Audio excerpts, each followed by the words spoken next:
What if Kawasaki brought back a dirt bike that was never the most famous, never the best selling, and never got the same attention as some of its rivals, but somehow earned a cult following that still refuses to die? And what if in 2026 that bike returned with modern technology while staying true to the rugged spirit that made riders fall in love with it in the first place? Stick around, because there's a twist to this story that could make the 2026 Kawasaki KDX 251 of the most exciting off-road concepts we've talked about on Acer Rider. When people hear the KDX name, most immediately think about the KDX 200. It's the bike that gets all the attention, all the nostalgia, and all the praise.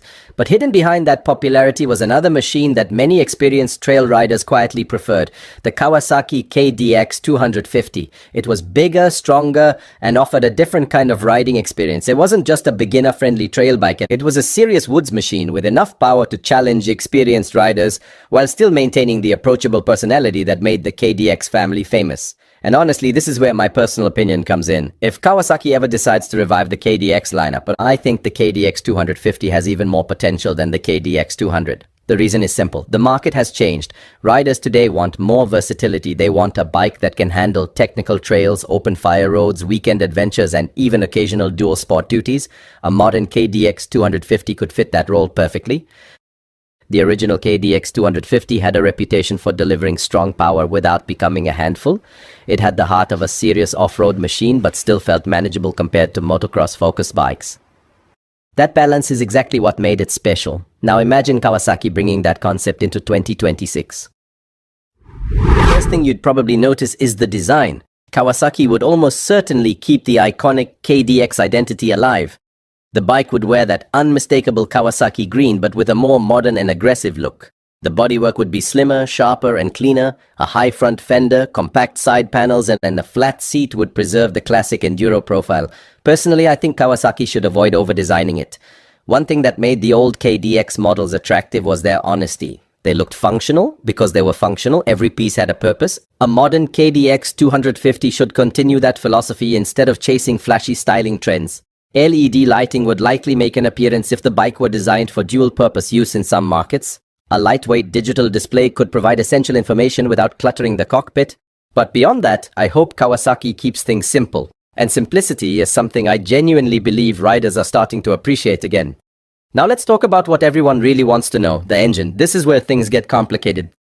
The original KDX 250 used a two-stroke engine, and that engine gave the bike its unique personality. It had a strong mid-range, impressive torque for a two-stroke and enough top-end power to keep experienced riders smiling all day long. But in 2026, emissions regulations make a traditional two-stroke comeback difficult. Realistically, Kawasaki would probably choose one of two paths. The first option would be a modern 250 cubic centimeters four-stroke engine. This would make the bike easier to sell globally while providing excellent reliability, fuel efficiency, and smoother power delivery.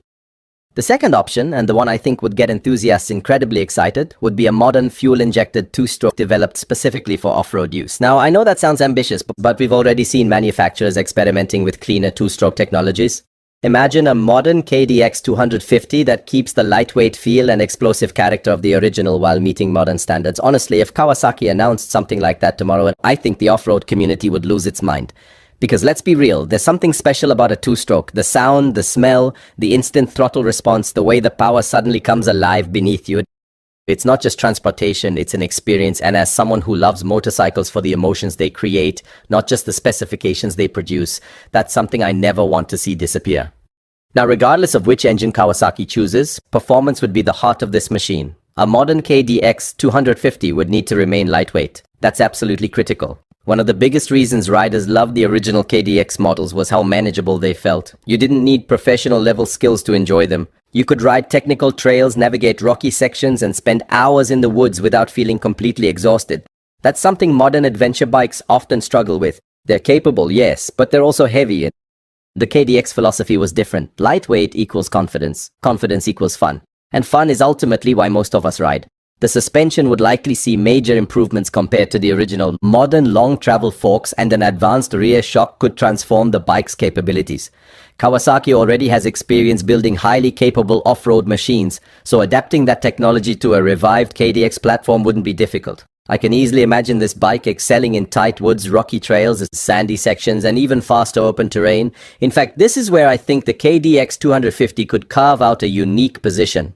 The KDX 200 has always been known as the approachable trail bike. The KDX 250 could become the rider's trail bike. A machine that still welcomes newer riders but offers enough performance to keep experienced enthusiasts interested for years. Braking would naturally receive a huge upgrade. Modern disc brakes, lightweight calipers, and possibly switchable ABS for dual sport versions would provide the stopping power riders expect today. And when it comes to technology, I think Kawasaki should exercise restraint. A fuel injection system? Absolutely. A compact digital display? Sure. Maybe selectable engine maps? Okay. But beyond that, I don't think this bike needs much else.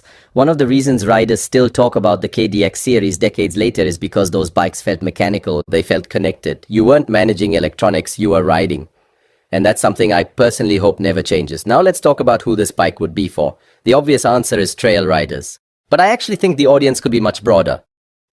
New riders would appreciate its manageable size and confidence-inspiring handling. Experienced riders would love the lightweight performance. Adventure riders might use it as a lightweight exploration machine. Dual sport enthusiasts could see it as an alternative to heavier options. And then there are riders like me. People who simply want a motorcycle that makes them smile every time they start it. Not because it's the fastest and not because it's the most expensive, but because it's fun. That's what the KDX name has always represented. Fun. Pure, uncomplicated fun. Now here's the twist I mentioned at the beginning. What if Kawasaki doesn't bring back the KDX 250 simply to revisit the past? What if they bring it back because the future actually needs it? Think about the current motorcycle market. Bikes are becoming larger, heavier, more expensive, more complex. Yet at the same time, many riders are searching for the exact opposite. They're looking for simplicity, lightness, affordability, connection. And that's exactly what the KDX 250 could deliver. In a strange way, a motorcycle inspired by the past might actually be the perfect answer for the future. That's why I genuinely believe a modern KDX 250 could succeed.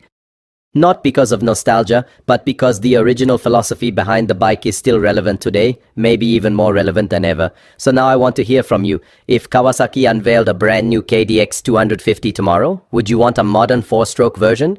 Or would you rather see them take a chance and bring back a fuel-injected 2-stroke?